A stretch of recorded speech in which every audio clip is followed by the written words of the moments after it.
Hi, I'm Wendy Lakusta. I'd like to welcome you to this special edition of CoRe Reads.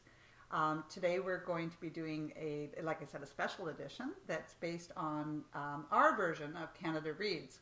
I'd like to introduce my colleagues. We have Julie Daum, mediator.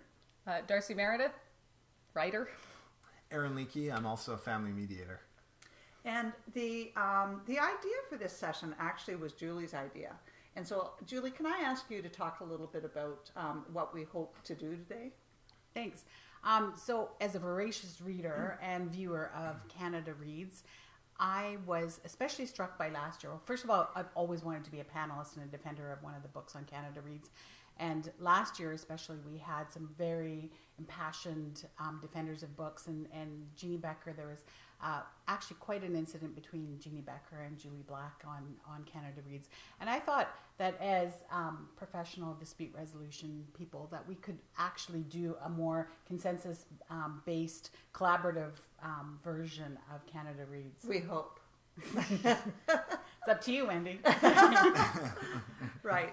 And I'm a mediator as well. And today I'm going to facilitate the discussion between our panelists. And they're going to put forward their ideas and their impressions of the book that they're putting forward, actually, in terms of why they think it's the most relevant and probably the most helpful for dispute resolution professionals. And is there anybody that wants to go first in terms of... Sure, I can start us off here. Okay, thanks, Aaron. The book that I think that all dispute resolution professionals should be reading is Blindness by Jose Saramago. So Jose is a Nobel Prize-winning Portuguese author. This book was translated from Portuguese into English. It's one of the most important books in history, so I feel like I'm going to make a strong argument when I read this that I was moved in terms of conflict resolution. So what happens is there's this contagion of blindness, and when they turn blind, they actually see this milky whiteness that takes over an entire city. The government and all the institutions and everyone's trying to figure out what this is, and medical doctors, none of it makes sense. So what they, of course, try to do is contain people and contain this contagion, put them into a medical facility and separate them into two different sides, those who are blind and those who are about to be blind. And what plays out, the drama in this symbol, are all the things that we would say the challenges and the horror of human history. So it's really a commentary on what it means to be blind and what it means to see. In understanding blindness, I think we understand some of the main and core concerns we have with conflict resolution. So that would be my starting core argument here. Okay, well that's pretty interesting. So you started off, Aaron, right from the beginning, saying that it's hugely historical importance. Right. Yeah, and could you just explain a little bit more how that relates to conflict resolution? Okay, so what are our core problems that we're talking about when we're resolving conflict? It's what to do, whether it's person to person or community to community, group to group, with common pool resources. So Elinor Ostrom, who's also a Nobel Prize-winning laureate, she first put out this argument. He's interacting. How do we distribute goods? How do we understand crime and punishment? How do ethics get created? And then the core question, what do we do with our core fears of death that drive our need for survival and some of the worst atrocities in human history? So this is what he's interacting with. At a core level, what does it mean to be human in light of the fact that I have a fear of death, and this fear drives a lot of my behavior? Okay. So I'm certainly getting the impression that this would appeal to, and correct me if I'm wrong, but it would appeal to dispute resolution professionals maybe on a more of a global or macro kind of view, right, of disputes. Right. Okay, and a societal so perspective. We're understanding the systemic causes that underlie conflict that are so apparent. So in this metaphor, everyone is blind, but all the atrocity, it's not really about the challenges of navigating what it means to be blind. It's all these atrocities happen by people who in our society see. So it's sort of, we're looking at the systemic causes of conflict that are also present in each individual moment. So we could say even in the dynamic, and I do family mediation in one-to-one, what fears motivate there? What are the core needs that we have? What is my sense of identity in relation to another person? These Sure. kind of things. Sure. Okay, so what I'd like to do, Aaron, is ask you a question, kind of zeroing in a little bit. Okay, in terms of, it looks like you're looking at a large group disputes and people that are maybe championing different groups and that type of thing. Can you give an example of maybe an individual dispute resolution character in the book that maybe stood out, so that people could maybe identify with that kind of character? Right. So in the book, what happens? They enter this medical facility, and there's the two segregated groups. On one side is people who haven't contracted the contagion, and one that they have. In the book, interestingly enough, they don't actually name their characters, so they're meant to be universal characters. So there's the man with the eye patch, there's a boy with the limp, there's a doctor's wife who's actually the only one who can see in the book, and then there's her husband. I think some of the metaphors that really stand up to me, there is a woman with dark sunglasses, and she's supposed to be a prostitute-like character in the book. When she comes into this facility, what happens is there's sort of this leveling experiment. Because no one can see one another, none of the traditional labels that were applied to her in her circumstance have any value at all. So the only way that they experience her is through their interaction, and she ends up being one of the most compassionate, heroic characters. So it shows how when we drop the labels and the narrative around people and we just experience them, we experience them for what they are. And she ended up having some of the moral center for the entire group. Okay, well, that certainly answers where I was going with Okay. my question. Good, Yes. good. Because as a having done a lot of family mediation in the past and child protection mediation, we see those characters. We see those people, and we have the compassion for them and their struggles and that type of thing. And if you take away their labels, so that sounds great. Oh, Yeah, wonderful. Great. Yeah, thanks. Okay, so Darsey, Yeah. Well, you want to talk a little bit about your wonderful book? I've brought mine too. I'm pitching Persepolis by Marjane Satrapi. It's actually a graphic novel, so it's a little bit different, an easy read with really great art. But it's actually an autobiography as well as a graphic novel. So it's a story about a personal struggle that takes place just at the very beginning of the Iranian War, where the author is sort of dealing with dealing with her own personal issues and family issues while there's this large scale struggle going on in her life. Yes, so it's a really it's a really kind of opposite. Instead of taking a really macro look at things, it's a very micro scale look, a very personal look at a very large scale problem and how people deal with large scale conflicts in a personal way. Okay. So two of the key elements that I heard you say right off the start is that it's a biography. So it's personal and it's real. Yeah, autobiography. So she is writing her own. So it's very real. So any one of us could sort of identify. Yeah, very, very easily. Yeah, the main character. And okay, and then the whole idea of a graphic novel, Yes. right? That's maybe a new concept to some people. Yeah. I like the idea of pictures personally. Yeah. But it doesn't necessarily mean it's an easy read. Well, I take it. Yes. So could you describe a little bit about her presentation as a graphic novel? Yeah, well, the thing that excites me about graphic novels is that it's actually a relatively newer art form that's being used by especially people of kind of my generation to tell our stories in a sort of non-traditional way. So a lot of people who have in history struggled to get their stories sort of published in a novel format, or who have otherwise struggled to get their stories out there in ways that, shall we say, the leaders of the world will allow for, have found other ways like comics and larger scale graphic novels to really get their own experiences out there. So it's just a really interesting medium that has more and more become the way to get access to stories that might not otherwise be accessible. Okay. And what that brings to my mind, maybe this is a little bit simplistic, but Sure.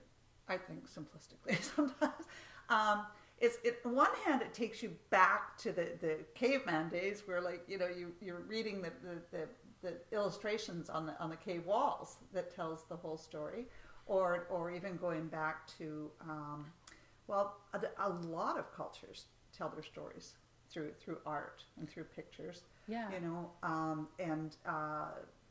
You know, so that, to me, that's beautiful. I mean, that's a wonderful way to tell a story. But then I think of our Western culture and academia and the whole sort of emphasis on words and that type of thing, and on, you know, so how does that come through in a graphic novel? Because, you know, there's going to be people watching this who've maybe not experienced that type of medium, and so how does she come across to satisfy sort of both? Well, there is a combination, because there is written word. It is narrated through written word, and the illustrations are really just one half of how that story is told. So you get very clear imagery, but you still hear the narrator's voice, the author's voice, as she describes in words, as people are possibly more comfortable hearing things. Yeah. You will still get her voice very clearly written out through the narration. Okay, and it is her voice because it's not a biography. Exactly. So it resonates that is her voice in her Yeah. story. Yeah. Okay. And I will say, while I think it's good to read the book, the book has been turned into a feature animation using the same art that's in the book, and so if you're struggling to deal with the new medium, that is a medium that maybe Western culture might be more comfortable with, you might be able to get a look at that at the story and at the art that's actually in the book in a way you're more comfortable with. If you go look for the movie, it's got the same name, Persepolis. Oh, interesting. Okay. Just before we move on, I have one final question, and that is in terms of our audience and dispute resolution professionals, in terms of relevance to them. Okay, is this the writer of the book, the author? Does she play the role of the dispute person? Like, is she the person that handles the conflict, or is there somebody in the book that handles, works with her to resolve disputes? Yeah. So really, a lot of the dispute, like I said, is very micro scale. So it's a lot of very personal, even just personal. Should I not kind of thinking. So she does really come to a lot of those conclusions and deal with a lot of that conflict on her own, but with a very specific lens that is her own personal and cultural lens. So using the her own experience to deal with each conflict as it comes up, she kind of can rely on herself and on the things that she's been taught all of her life. Okay. Yeah. And we all have our own lens. Yeah. And So we're always trying to strategize. How do we deal with this conflict and that type of thing? Yeah. So it's interesting to get to really see sort of behind the curtain and see how that is resolved in this specific case, and how that might apply to other conflicts in our lives. Okay, so moving on, Julie. Can you talk a bit about your book? I chose Happiness by Aminatta Forna. I want to get her name right. And it's not an author I was familiar with, but I was looking for a woman of color to champion. And the name Happiness jumped out at me. And I chose it for a few reasons, not just for the fact that the author is a woman of color and then the title. But when I looked at the description of the book, one of the main characters is a psychiatrist who specializes in post-traumatic stress disorder, especially after atrocities, and his role is to go in and help people recover. And so one of the themes of the book is resilience and happiness. And one of the fascinating things I found about it was that the characters all come from different places, and it's set in London, and London itself becomes a character in the book. And the multi-layered, there's many stories happening within this story. And one of the things that I loved about it was one of your earlier questions is we all have our own perspective. And so that it tells multiple stories from different perspectives. And I love that we have to remind ourselves that there are other perspectives, that we're one character in a story and there's multiple perspectives and multiple stories happening, and it's this very much layering effect. And I thought the author did it brilliantly and beautiful. It didn't feel disjointed or chopped up at all. Okay. And so each of the stories then, is it from the perspective of the storyteller? Like they're almost like short stories all put together within one larger story set in London? Even better than that, there's Okay. like layers of the same story. Okay. But it's like you can peel off a layer and it would have a standalone story, but everyone plays a part in it. And part of it is like even actually foxes in London are one of the stories. And so that actually that non-human element is part of the story as well, which I think really challenges us to think about what's important and whose views are important and whose perspectives are important in storytelling and in conflict, because there is conflict in this book. Okay. So, so the same story is going on for everybody, but then as you said, you're pulling back the layers to look at how everybody's lens is based on what's happening. And Down to the foxes. Right. Okay. And that the story is the same place, but they have their own pieces of the story that maybe don't fit with everybody else. Okay. But it's done in a very beautiful way, so that we can explore those big topics like love and grief and loss and resilience and place and identity. All of those are major themes in this novel, which is a lot to take on. Yeah, it sounds wonderful. So when you first started off, and you just said it again, resiliency, okay, and happiness. In my mind, resiliency and happiness, like resiliency to me is like coping. And then happiness is kind of something different. So can you kind of explain why you kind of put those two together? Awesome. Great question, Okay. because actually that's sort of the theme running through the book, and one of the main characters, who is the psychiatrist and expert in it, is dealing with his own grief and loss on a very personal micro level, the death of his wife, and then also as his work dealing with countries who have gone through genocide and other big conflict, and one of the things that comes out of that is that it's not that you can experience happiness despite grief and loss and resiliency. Yeah. It's actually part of it. And it's resiliency is that there's post-traumatic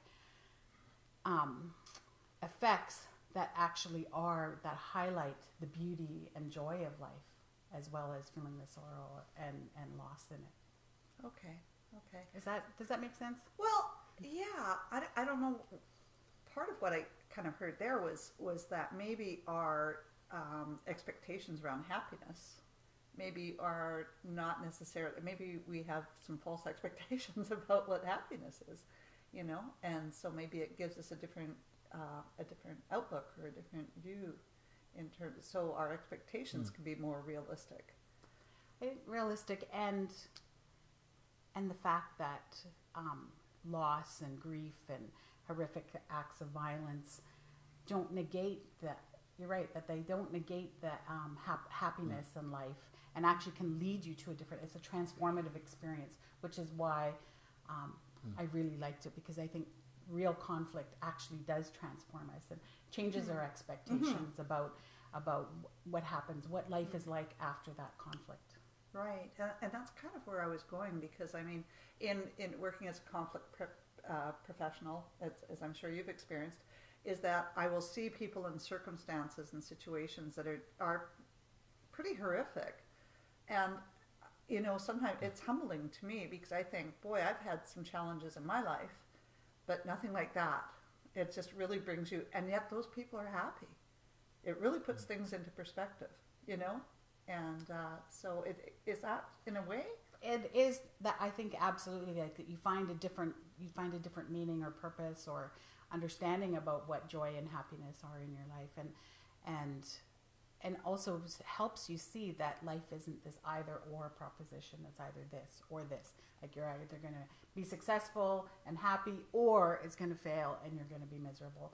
And it sets it up so that it's not a didactic preachy novel, because I hate those. But it just doesn't sound unfolds like it, actually, no. and it allows you to come to those own conclusions, and seeing some people in difficult situations having moments of joy and happiness, and realizing that one of the things about the foxes is that there's a conflict in the city of London about foxes, and you realize that they have coexisted and they can coexist, so it doesn't have to be an either or, and people who set it up that way do so for other reasons, maybe.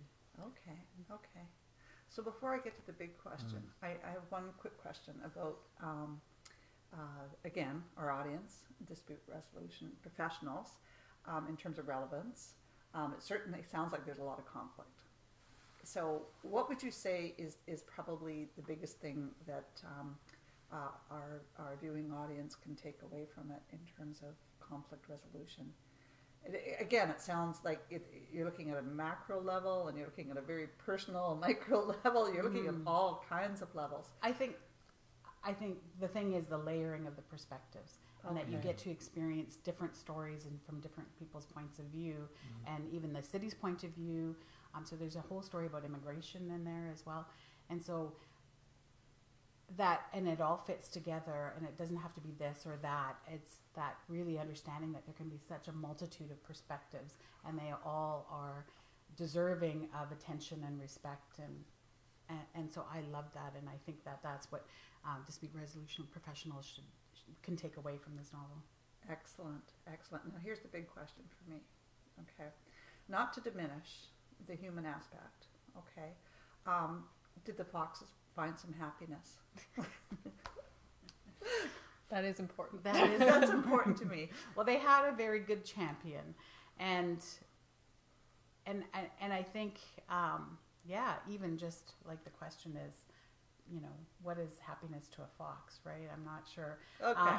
And like all really great novels, that, you know, there isn't like a neat little bow that, you know, gets tied up at the end. But certainly they do survive. So Right. I didn't say that entirely tongue in cheek, because I'm an animal lover, but I was just wondering how that wrapped. Well, and I think that's really still relevant to today, right? About animal rights and people. So that's part of it is that timeliness of topics, in terms of that is a huge topic in the world today, right? Is animal rights. Okay. So thank you all. That sounds fascinating. And I did look at your summaries a little bit ahead of time, but not enough that I hadn't heard the full story, so thanks very much. And in terms of where we're going to go from here, again, Julie, I hate to put you in the hot spot, but you brought this forward. So what would you like to see out of this CoRe Reads? Where do you want to go from here? Well, I mean, I think the idea was initially that we would come to some agreement on what novel that we're going to say all dispute resolution professionals should read. And it was really interesting hearing them, because especially when I actually heard your suggestion before I saw your video even, I was like, Blindness? Why didn't I think of that? Jose Saramago, one of my favorite authors, and you're right. Honestly, one of the most important books ever written, and deserves to be read by everyone. I was like, oh, why didn't I see that? Right. Oh, you guys are just so collaborative. I mean, and Canada Reads is going to fail us. and Darsey's selection, I was like, yes, how to be timely and how to be relevant. Well, and clearly we felt the same way about we need a woman of color in here, and we need to hear some perspectives of people that, Yes, and I hadn't read it, and then I'm super thrilled to know that it's a movie, because I feel like that might be more digestible, although my kids always bring me the animes and I fall asleep during them. I'm not sure what it is, but maybe I'm just tired. It could be. It could be. Right. It gives you a couple of different ways to access it in case one way doesn't work for you. Right, and I'm impartial, so I'm not going to. So I want to hear from Aaron and Darsey as well, in terms of what did you hear that either you found very persuasive, or that perhaps has brought to mind some other thing about your novel that you'd like to bring forward. So Aaron, we'll start with you. Right. I mean, I found both very compelling, and so I think this will be a tough decision. Yeah. I think whatever we decide, in a sense, is a conversation partner for us to interact with, even though, there's tools and thoughts on conflict resolution, you're integrating it with your own experience. So in hearing about happiness, the part around resilience, I think, is key. Some of the thinking in conflict resolution now is that really our biggest task is managing ongoing stress that has to do with conflict. I, in a sense, am in conflict all the time. All my interactions are on a continuum of conflict. So I need to learn how to navigate these spaces without getting aggressive, without losing myself, without losing my shit. I don't know if I can swear in this, but Did now. we have a liberal audience. That's okay. And so developing resilience means that I have the capability to be with people when there's an immense difference. And that's the other thing that got drawn out of there. So now there's all these stories. I have my perspective. I'm from a different cultural background. My worldview is different. My psychology is different. My family of origin is different. How can any understanding happen between me and another person? So that looking at story in a diversity of context, thinking that when I come to a conflict or a mediation event, I have a story. And I've also developed a story about you and you and you, maybe in just a couple moments that we've had together. So how do we find some kind of resolution? So that struck me as some of the most relevant questions. And then shifting to Persepolis, if I've pronounced it correctly, what really strikes me about that is it was in an Iranian context. Yeah. Mm-hmm. She's now grappling with some of her own inner conflict in relation to that context. So she's thinking, there's all this going on out here. I need to act and make decisions and be decisive. Somehow what's going on out here reflects what's going on in here. And I think that's a good metaphor. There's that quote that it makes me think of. I have to, it's better to conquer thyself than to conquer, 1,000 battles on the battlefield. And this is really a good metaphor for conflict. In going in, am I aware of the tensions, the anger, the different worldviews and beliefs that I hold within myself? Can I resolve those? Is that the real victory? And then I think we need creativity in the world, and that's some of the things that CoRe Clinic does bring. So we using these alternative mediums to bring story, tap and engage us in different places. And so in my personal life, I'm reading Joseph Campbell right now, and he talks about how myth and story bring us into the unconscious and somehow communicate ideas that we can't communicate through written word, just like nonfiction and things like that. So I like mediums that shift me, and that's one of the things that's appealing about having a graphic novel over, say, just a book. So there's just a couple little thoughts there. So it's not just CoRe reads, it's CoRe thinks. It's absolutely. There you go. Yes. I love that. Yes. Oh, that that examination of Persepolis has, I think, convinced me that, and It's really good. that's where I need to go. And maybe it's also because I've already read Blindness and Happiness, but I'm like, I think just that whole like conquer thyself and really be aware. Right. Self-awareness is one of the major attributes of a good dispute resolution professional, right? And so being completely self-aware and understanding of those dynamics that push and pull us and sway us to one side or another of decision making or thinking is so critical to to helping others, right? And a role model. And so I'm thinking that you're defense of Persepolis. Well, like way to You're the wrong book. I don't know. It's certainly not the wrong book. I think So Darsey, the tide seems to be rising. yeah, this is going well. I agree with Erin. My book is really good. I'm too well spoken. Yeah, but I mean, on that same note, I mean, I think one of the interesting things about choosing something that is an autobiography is that not only is the character having to be does the character need to be aware of herself, but the author to write that story has had to do so much of the same kinds of self-examination that hopefully the book will encourage all of the readers to do as well. So it, I think, sparks that sort of just really does spark that same kind of thought. Right. I'm just hearing so many strengths of all three books.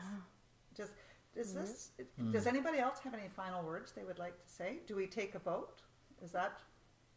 I mean, I know that I am going to walk away and have to read both Blindness and Happiness. Yes, yeah. Because they both sound great. Well, I have a very convincing argument. So there's a Canadian movie with Mark Ruffalo in it. So I think that might just, if I have a trump card there, I just put it down on the table. And Julianne Moore is in it too. That's right. Yes. I did. As a fan of Jose Saramago, was very thrilled that the movie was coming out, and that actually was Canadian. Yes, Canadian movie. Production of it. So if you're thinking about reading Blindness as a tool for conflict resolution, this is also in some ways a confrontation with your own self and what are the core fears that drive you in relation to another person, and how do you see your own sense of identity, and how do you find yourself in the stories of history's conflict? How are they present even in the sense your own life? It's a sense to take a look at that, a look at history, and in a way understand some of these core questions. What does it mean in Saramago's 2C, which is to come to some sort of sense of being where you come to know yourself without fear of your own death and survival. And I mean, that's an existential problem, and it takes a while to get there. But so that would be one of the critical thoughts, I think, in terms of using this one here. Okay. Yeah. So anybody in our audience who that appeals to them, or that's what they would hope to accomplish, then they would certainly go for your book.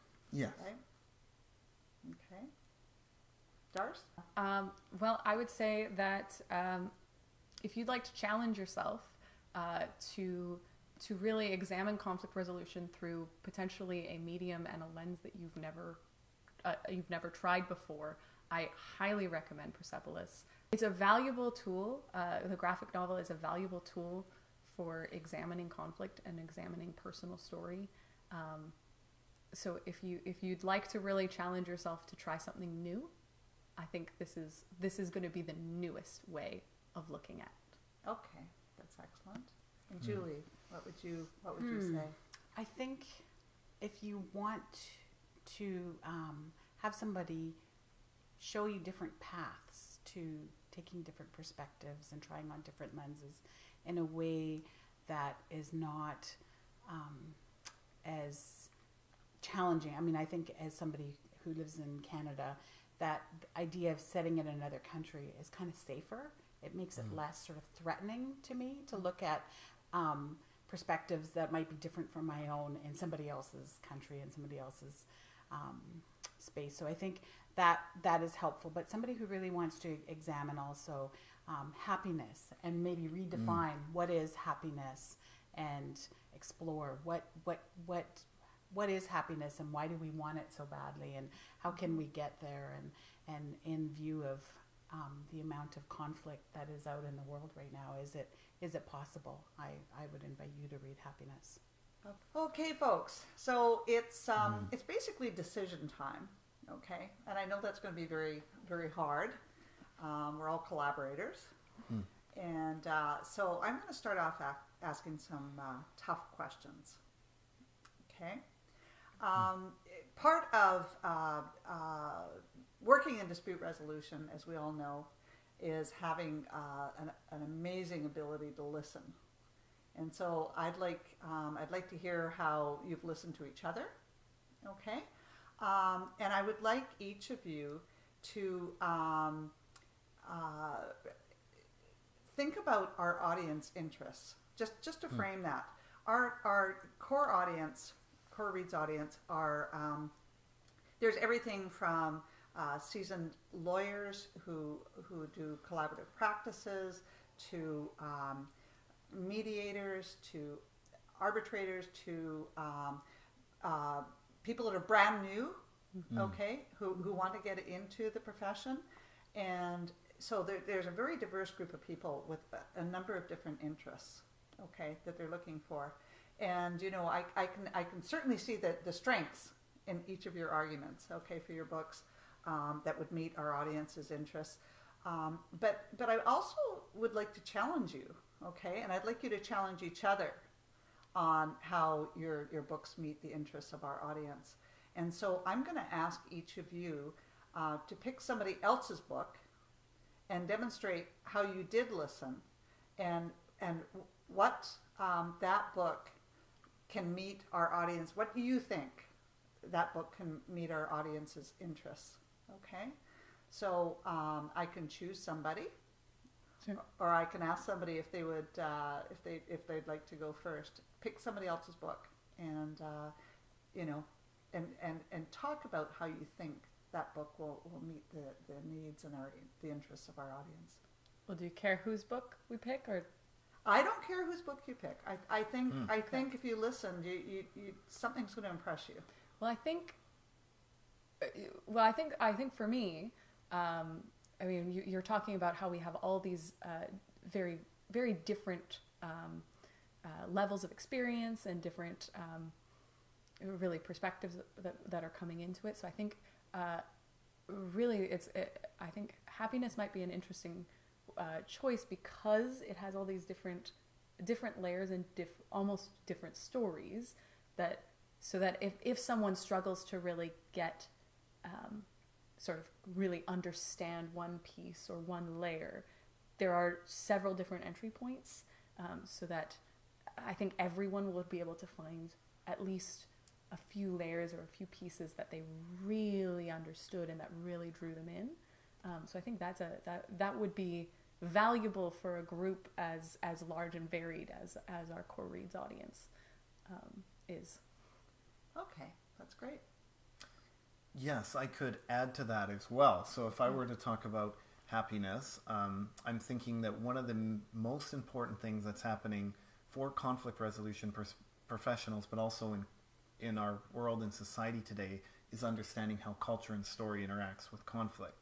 And so that's on two ways. First, that we learn through stories, although most of our material nowadays is through newspaper articles and data and things, but actually where meaning is communicated is through story.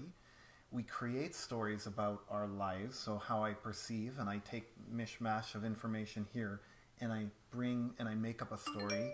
And a lot of that comes from my culture and my worldview and my background.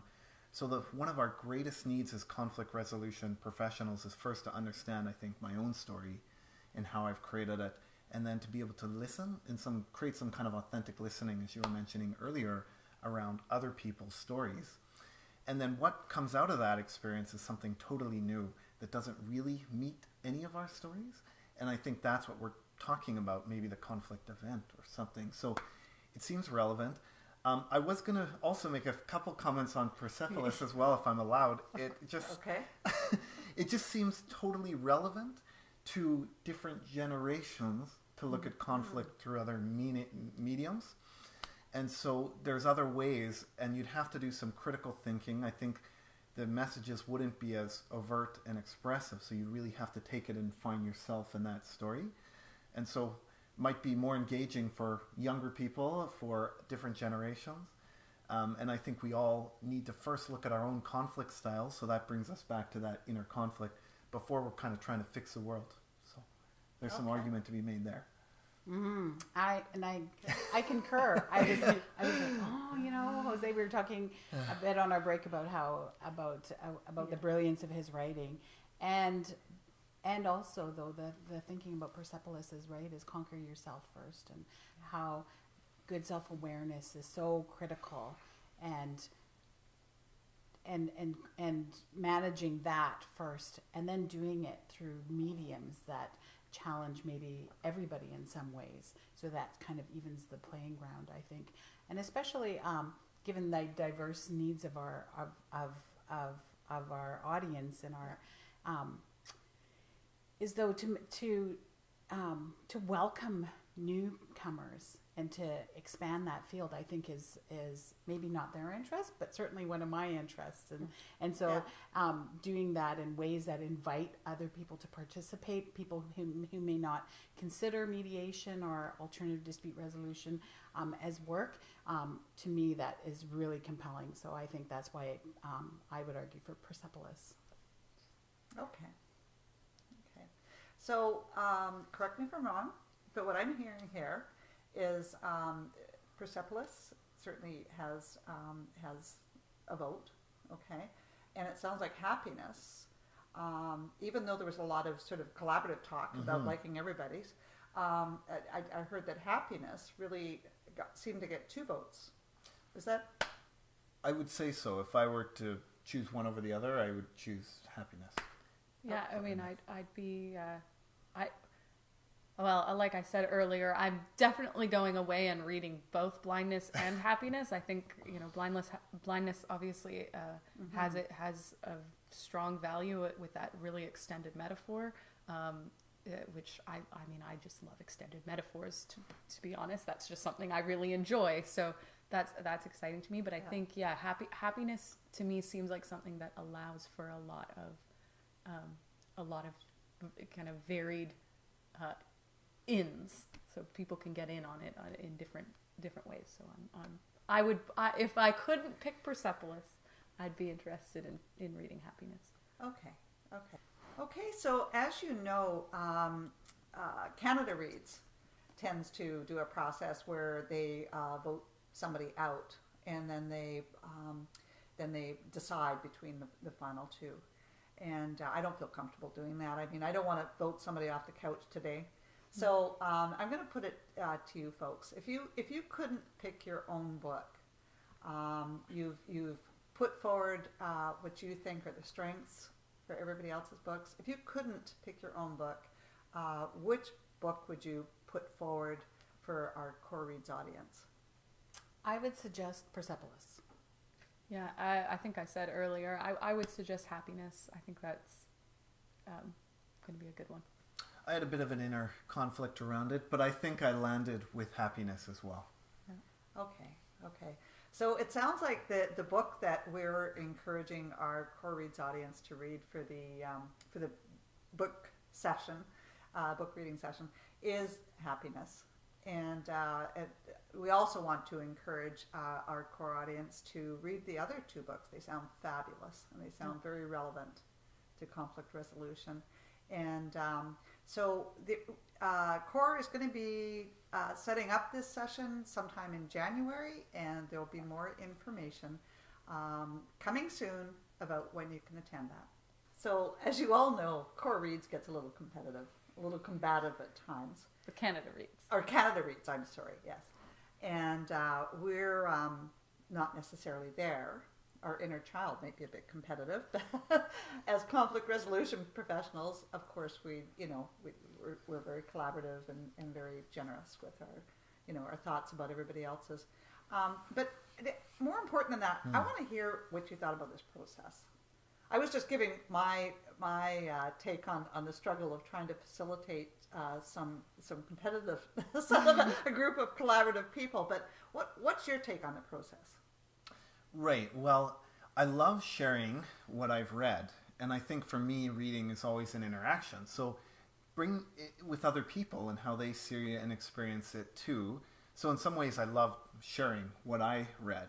Yeah. And you mentioned feeling competitive. I did feel that a little bit within myself coming in here. I want to make a case for this book. I think some of the authentic listening did bring into my mind that maybe there are other good options out there for people too. Yeah. And so being in this process, I felt like I got to share, which is empowering for me. And I also got to interact with 2 other books that were really viable options for people too. Okay. Yeah, I like the way you framed that. That's because I also came in with that little competitive. Well, I've clearly picked the best book possible, right? You know, you come in with that. I've been thinking about it, and I've come up with this great idea, and so being able to sit back and listen and kind of, hear some really fabulous pitches was really exciting for me. So I appreciated that, and I didn't feel like anyone was putting down any books. I think all 3 of us thought we would go away and read the other 2 because they're good. Yeah. We made good choices. Yes, you did. Julie? Thank you. I really appreciated this process, and because as a voracious reader, and I do get attached, especially if somebody asks you to pick a book that you're gonna promote and put forward, and I'll admit that my competitive streak is not so little, and it took everything I had to be like, yes, I picked my book.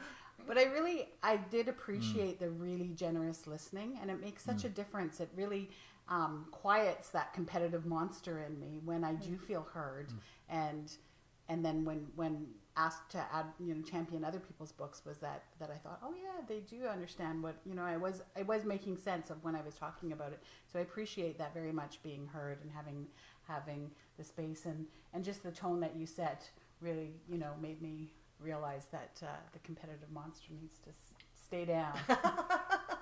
So thank you. Okay. Yeah, thank you all. Thank you very much. Thank you, all of you.